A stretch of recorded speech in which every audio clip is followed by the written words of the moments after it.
기도회는 한두 번 하고 마는 것이 아니었습니다. 한두 달도 아니었습니다.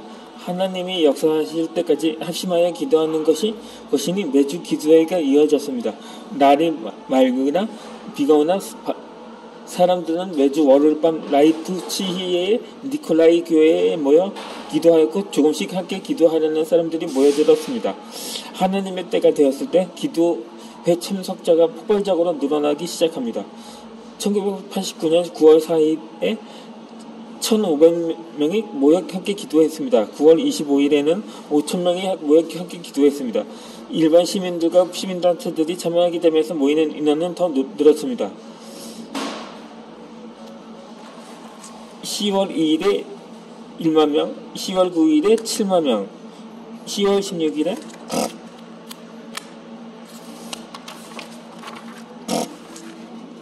12만 명, 10월 23일에 25만 명, 10월 30일에 30만 명이 되었습니다.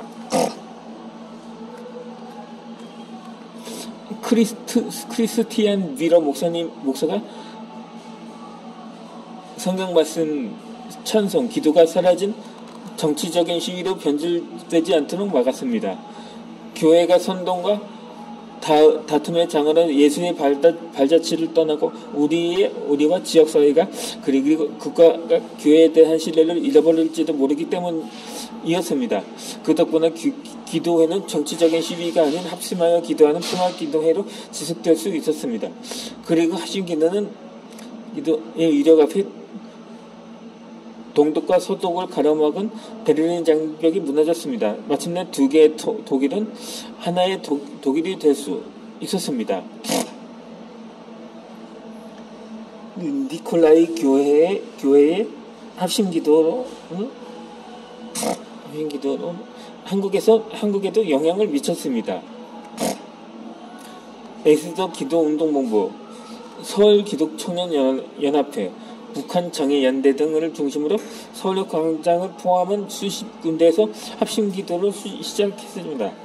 추우나 더우나 변함없이 합심기도를 이어가고 있습니다. 이 합심기도가 대한민국의 복이 아닐 수 없습니다. 하나님께서 그 기도를 통해 대한민국을 지키고 북한 땅을 구원하실 것이기 때문입니다.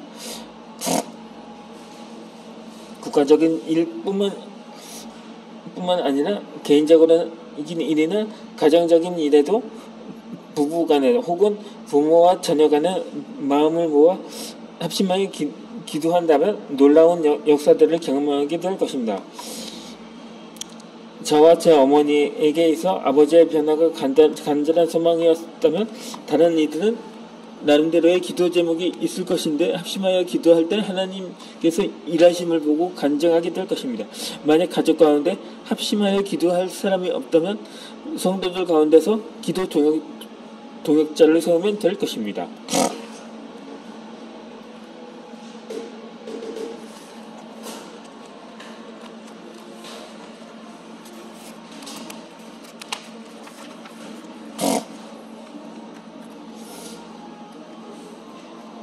이젠 타이틀 제목은 거의 다 마지막 장의 일부으로 이제 소제목 제16장으로 하겠습니다. 예수 이름으로 기도하라. 미국에 어떤 판사가 있었습니다. 그 판사는 지적 재능이 매우 뛰어났습니다. 신앙을 무시하고 조롱했습니다. 그 판사의 부인은 반대로 믿음의 여인이었습니다. 남편을 구원을 위해 기도했습니다. 어느 날 부인이 무디 목사를 찾아가 자기 남편을 예수 믿게 해달라고 간청했습니다. 무디 목사는 잠시 주저했습니다. 그 판사가 얼마나 강박한 사람인지 잘 알고 있었기 때문입니다.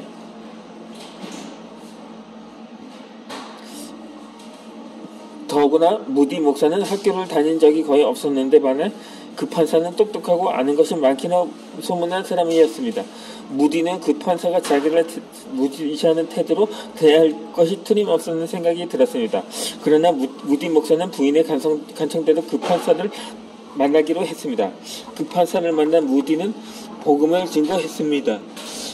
이야기를 나눈 후 그 무디 목사는 판사에게 한 가지를 부탁했습니다.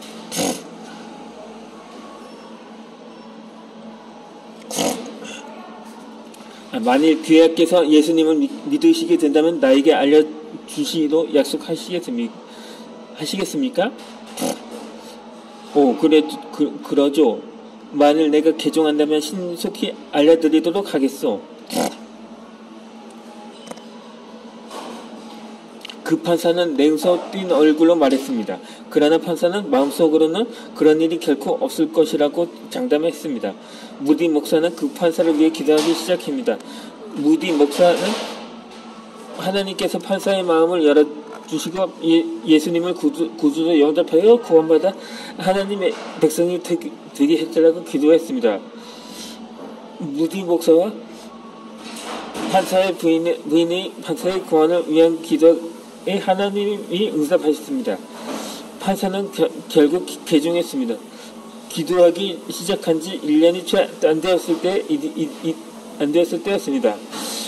판사는 약속을 지켜 무디 목사에게 자신의 개종하게 된 경위를 말했습니다. 어느 날 밤 아내가 기도회에 나갔을 때 나는 매우 불안하고 슬퍼지기 시작했습니다. 나는 보통 아내가 집에 돌아오기 전에 잠자리에 듭니다. 그런데 그날은 밤새도록 잠들지 못했습니다. 이튿날 아침 일찍 일어나 아침을 먹을 수가 없다고 아내에게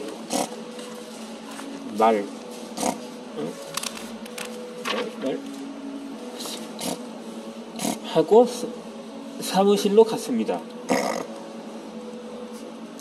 직원들에게 휴무에도 좋다고 알고는 나의 개인 방으로 돌아가 외부와 차단하고 들어앉았습니다. 그러나 자신은 점점점 비참해졌습니다. 마침내 무릎을 꿇고 자포자기 상태에서 오 하나님 예수 그리스도의 이름으로 내 죄를 사해 주옵소서라고 외쳤습니다. 그때 나는 즉시 평화를 찾았습니다. 그 판사가 예수 그리스도의 이름을 찾기 전에는 하나님의 보좌 앞으로 나아갈 수 없었습니다. 아무리 공부를 많이 하고 지위가 있고 잘 나서도 그런 것들은 사람들 앞에는 서도록 만들어줄 수 있었는지 몰라도 하나님 앞에 설 수 있도록 해주지 못합니다. 오직 예수 이름을 붙잡는 사람만이 구원받고 하나님 앞에 나아갈 수 있습니다. 그래서 사도 베드로는 다른 이로서는 구원을 받을 수 없나니 천하 사람 중에 구원을 받을 만한 다른 이름을 우리에게 주신 일이 없음이라고 했습니다. 예수 이름은 구원의 역사만이 아니라 늘 놀라운 능력을 경험하기도 합니다. 인도의 선구교사로 유명한 스탠리 존스 선교사는 69살에 중풍에 걸려 쓰러졌습니다. 치료받기 위해 병원에 입원하자 모든 의사가 한결같이 나이가 고령이고 뇌혈관이 터졌기 때문에 다시 일어나지 못한다고 말했습니다.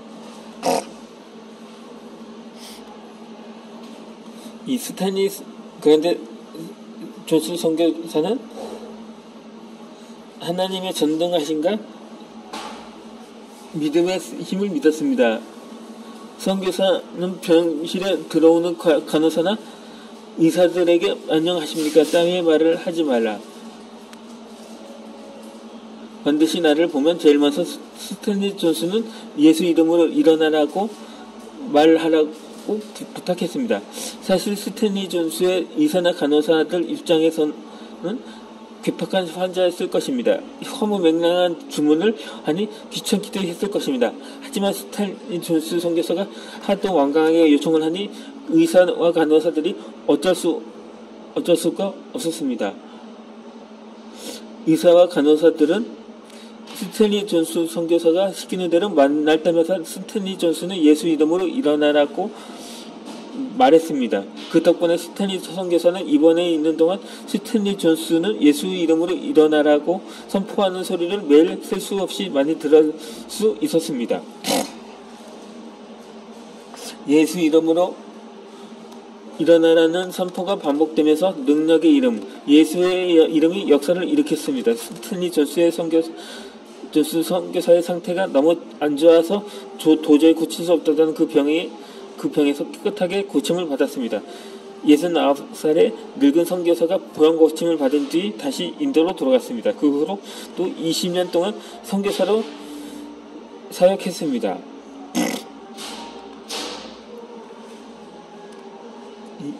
사도행전 3장을 보면 베드로와 요한이 기도하러 성전에 올라가다가 성전 미문에 앉아 구걸하는 사람을 만납니다. 태어날 때부터 걷지 못한 사람이었습니다. 장애인이 할 수 있는 일이 없었습니다.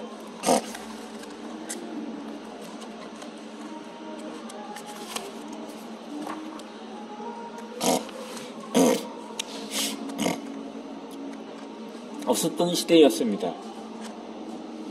생계를 유지하기 위해 할 수 있는 일은 구걸밖에 없었던 사람이었습니다. 베드로와 요한이 성전에 올라가다가 그를 주목하고 우리를 보라고 말했습니다. 그러자 그 거리는 뭔가 얻을까 생각하고 두 사람을 바라봅니다. 그때 베드로가 응하금은 내가 없거니와 내게 있는 이것을 내게 주노니 나사렛 예수 그리스도의 이름으로 일어나 걸으라고 선언합니다. 구걸하는 자에게 줄 동전 하나도 가지고 있지 못할 만큼 베드로와 요한의 주머니 사정이 열악했습니다. 하지만 사도들은 돈 따위와는 비교할 수 없는 엄청난 것을 가지고 있었습니다. 바로 예수의 이름입니다. 바로 그 이름으로 활용했습니다.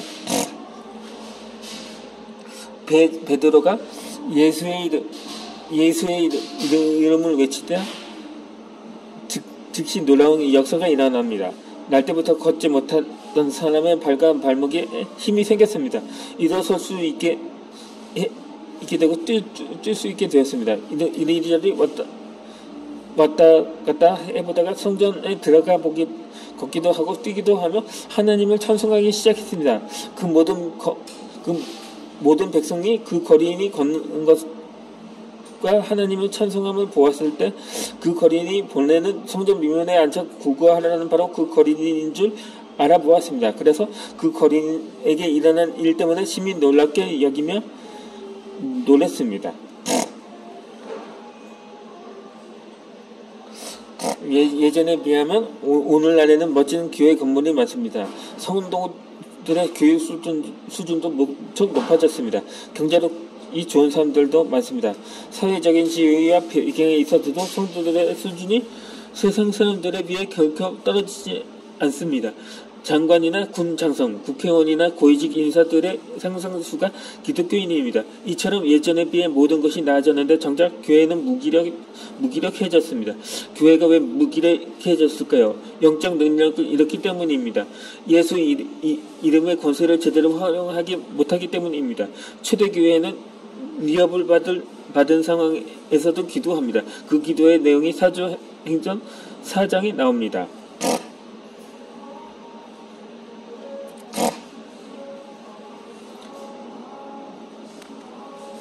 주여, 이제도 그들의 위협함을 굽어보시고 또 종들로 하여금 담대히 하나님의 말씀을 전하게 하여 주시오며 손을 내밀어 병을 낫게 하시었고 표속과 기사가 말씀을 전하니라.